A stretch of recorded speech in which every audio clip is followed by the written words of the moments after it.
নির্দেশদাতা হিসাবে ওবায়দুল কাদেরকে গ্রেপ্তার করে আইনের আওতায় নিয়ে এসে বিচার কার্যকর না করা পর্যন্ত এই দেশের ছাত্র জনতা ক্ষান্ত হবে না। আমার কিন্তু পদত্যাগ হয়নি, আমি কিন্তু এখনো বাংলাদেশের constitutional prime minister, elected prime minister. আসসালামু আলাইকুম ভাই ব্রাদার, কি খবর সবার? দর্শক, আমাদের কাওয়া কাদেরকে নিয়ে কিন্তু এখনো ধোঁয়াশা চলতেছে।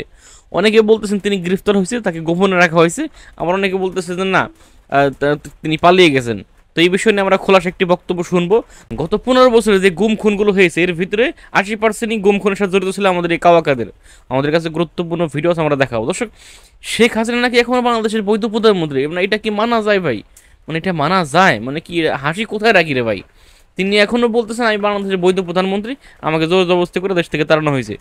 না, আমাদের কাছে দুইটি ভিডিও আমরা দেখাবো। আগে চলুন আমরা দেখি যে কাওয়া কাদের কি অবস্থা, এরপর আমরা শেখ হাসিনা বৈধ না অবৈধ প্রধানমন্ত্রী আমরা সেটি প্রমাণ করবো। নির্দেশদাতা হিসাবে ওবায়দুল কাদেরকে গ্রেপ্তার করে আইনের আওতায় নিয়ে এসে বিচার কার্যকর না করা পর্যন্ত এই দেশের ছাত্র জনতা ক্ষান্ত হবে না।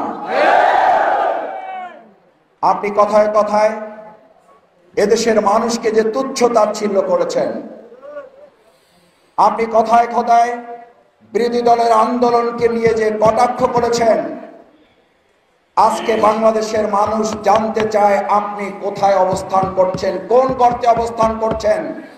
আপনাদের পোষা সেই সময়ের পুলিশ প্রধান বেনজির বলতেন, বিরোধী দলের নেতা কর্মীরা যদি গর্তে লুকিয়ে থাকে টুকাইয়ে নিয়ে আসা হবে, ঘরে থাকলে বের করে নিয়ে আসা হবে। আর আজকে বলে যাচ্ছি, আপনি যেখানে থাকেন সেখান থেকে বের করে নিয়ে এসে বিচারের মুখে দাঁড় করানো হবে। জায়গায় এসে আমরা দাঁড়িয়েছি, এই অঞ্চলকে যিনি কলুষিত করেছেন, এই নোয়াখালী অঞ্চলকে গোটা বিশ্বের দরবারে যিনি কলঙ্কিত করেছেন, মূলত আন্দোলনের প্রথম ধাপে তার নির্দেশে ছাত্রলীগের গুন্ডা বাহিনী প্রথম গুলি চালাবার সিদ্ধান্ত নিয়েছে। নির্দেশদাতা হিসাবে ওবায়দুল কাদেরকে গ্রেপ্তার করে আইনের আওতায় নিয়ে এসে বিচার কার্যকর না করা পর্যন্ত এই দেশের ছাত্র জনতা ক্ষান্ত হবে না। আপনি কথায় কথায় এদেশের মানুষকে যে তুচ্ছ তাচ্ছিল্য করেছেন, আপনি কথায় কথায় বিরোধী দলের আন্দোলনকে নিয়ে যে কটাক্ষ করেছেন, আজকে বাংলাদেশের মানুষ জানতে চায় আপনি কোথায় অবস্থান করছেন, কোন গর্তে অবস্থান করছেন। আপনাদের পোষা সেই সময়ের পুলিশ প্রধান বেনজির বলতেন, বিরোধী দলের নেতা কর্মীরা যদি গর্তে লুকিয়ে থাকে টুকাইয়ে নিয়ে আসা হবে, ঘরে থাকলে বের করে নিয়ে আসা হবে। আর আজকে বলে যাচ্ছি, আপনি যেখানে থাকেন সেখান থেকে বের করে নিয়ে এসে বিচারের মুখে দাঁড় করানো হবে। বাংলাদেশকে নিয়ে আপনাদের 41 সাল পর্যন্ত ক্ষমতায় থাকার স্বপ্ন ছিল।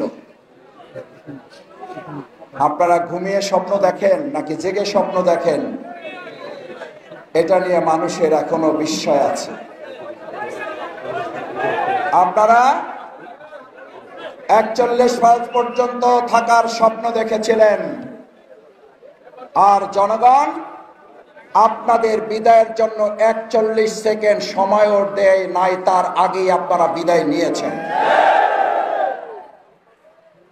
সম্মানিত ভাই এবং বন্ধুগণ, আমাদের আবু সাইদ বীর মুগ্ধরা জীবন দিয়েছে, এখন অসংখ্য ভাই ছাত্র জনতা আহত অবস্থায়, হাত হারা অবস্থায়, পা হারা অবস্থায়, চোখ হারা অবস্থায়, স্বামী হারা অবস্থায়, ভাই হারা অবস্থায়, পিতা হারা অবস্থায়। পরিবার যদি তাদের এক হাত হারিয়ে এক হাত উঁচু করে বলে আমাদের আর কিচ্ছু চাওয়ার নেই, আমরা নতুন স্বাধীন বাংলাদেশ পেয়েছি, আমরা আনন্দিত, আমরা খুশি। আমি আজকে বেগমগঞ্জবাসীর কাছে জানতে চাই, সেই হাত হারা, সেই পা হারা, সেই স্বামী হারা, সেই সন্তান হারা, সেই বাবা হারা পরিবারগুলো যদি বলে নতুন স্বাধীন বাংলাদেশ পাওয়ার পর আমাদের আর চাওয়া পাওয়ার কিছু নেই, তাহলে আজকের এই সময়ে যদি কোনো একটা সুবিধাবাদী গোষ্ঠী, কোনো একটা দুষ্কৃতকারী গোষ্ঠী আবার নতুন করে চাঁদাবাজি, সন্ত্রাসী, দখলদারিত্বে লিপ্ত হয়, তারা ওই আওয়ামী লীগের দোসর হিসেবে চিহ্নিত হবে।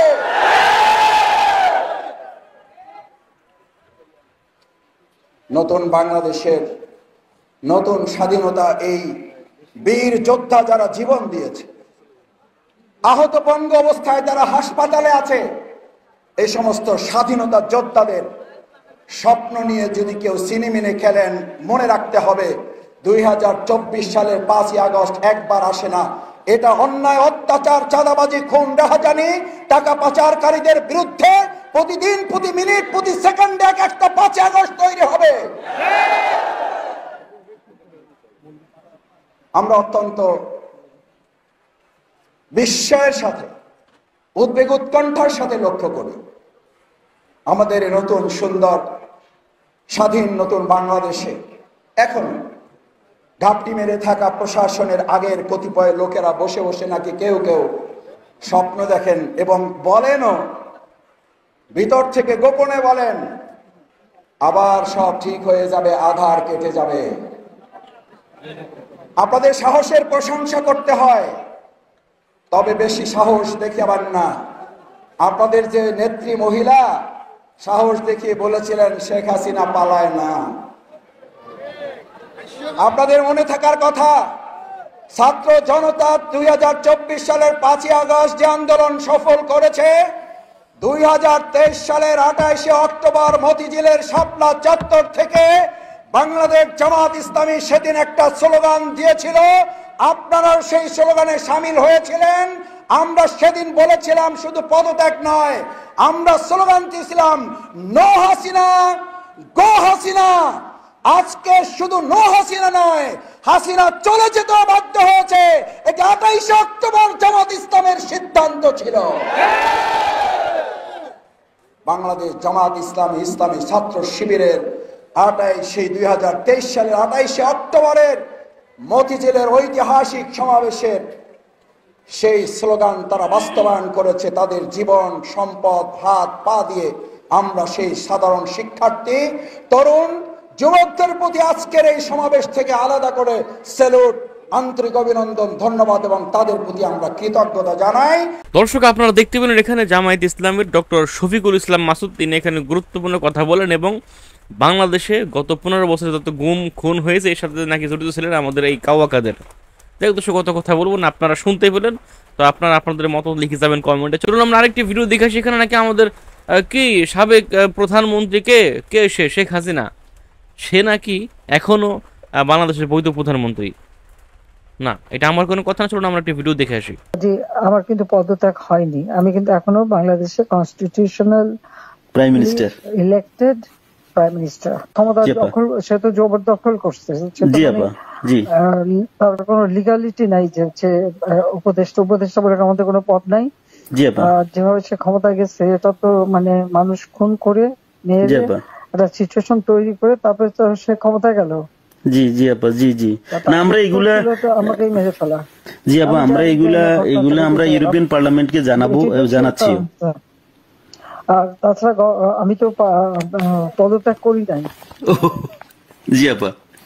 আপা, সবচেয়ে বড় কথা হচ্ছে যে আমাদের কনস্টিটিউশনের আর্টিকেল 57 অনুযায়ী যেভাবে পদত্যাগ করতে হয়, জি আপা, আমার কিন্তু সেভাবে পদত্যাগ করা হয়নি। সে কিন্তু ওই জন্য 6 তারিখের জায়গায় 5 তারিখে নিয়ে আসলো। জি।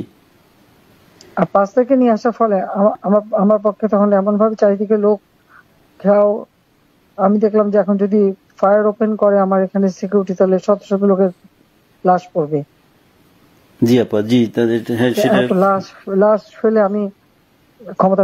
দর্শক, আপনারা এখানে শুনতে পেলেন এবং দেখতে পেলেন যে এখানে আমাদের কি সাবেক প্রধানমন্ত্রী শেখ হাসিনা, মানে আমাদের কাছে সাবেক, তবে তিনি এখনো স্বীকার করতেছেন যে আমিও এখনো দেশের বৈধ প্রধানমন্ত্রী। কি একটা অবস্থা! এক দর্শক, কত কথা বলবো না। এবং তার একটি কল রেকর্ডও কিন্তু ফাঁস হয়েছে, আপনারা এটাও জানেন। তিনি বলেছেন আমি বাংলাদেশের কাছাকাছি যে কোনো সময় চট করে ঢুকে যাবো। হ্যাঁ, তো আবার অনেক ভাই ব্রাদাররা বলতেছে, জামাত বিএনপির ভাই ব্রাদাররা, যে তুমি চট করে ঢুকে যাবা, আমরা তোমাকে টস করে গ্রেফতার করে ফেলবো। এই হলো অবস্থা। আপনারা আপনাদের মূল্যবান মতামত লিখে যাবেন কমেন্টে। আর কি এরকম আরো ভিডিও পেতে আমাদের ইউটিউব চ্যানেলটি সাবস্ক্রাইব করবেন। আসসালামু আলাইকুম।